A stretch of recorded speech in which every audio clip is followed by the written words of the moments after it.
दोस्तों, जब जिंदगी में सब कुछ गलत हो रहा होता है ना, तो हम सबसे पहले ऊपर वाले को कोसते हैं। हम कहते हैं कि हे भगवान, मेरे साथ ही ऐसा क्यों।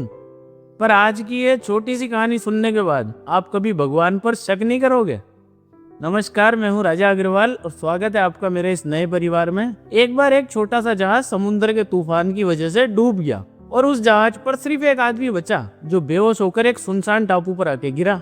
और जब उसकी आंख खुली तो उसने देखा कि उस पूरे टापू पर कोई भी नहीं था। तो उसने भगवान से प्रार्थना करी कि हे भगवान, मुझे बचा ले।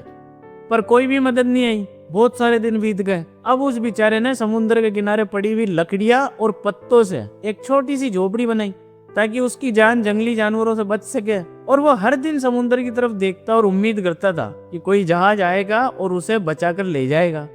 अब एक दिन वो खाने की तलाश में टापू पे थोड़ा आगे गया और वापस लौटा तो उसने देखा कि उसकी बनाई हुई झोपड़ी में आग लग गई थी और आसमान में काला धुआं उठ रहा था।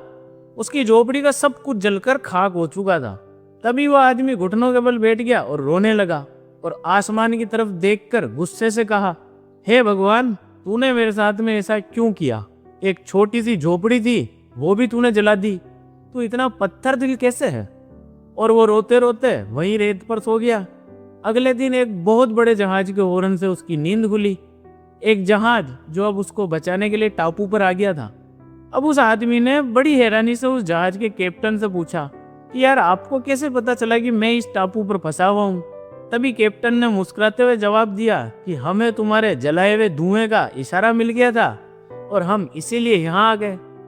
दोस्तों, एकदम से वहां सन्नाटा छा गया और वो आदमी सोचने लगा कि जिसको वो अपनी बर्बादी का रास्ता समझ रहा था, वही आग उसको बचाने का रास्ता बन गई। दोस्तों, ये छोटी सी कहानी है, पर हमें बताती है कि जब हमारी भी जिंदगी में मुश्किलें आती है तो हमारी भी बनाई हुई झोपड़ियां जल जाती है और हम रोने लगते हैं।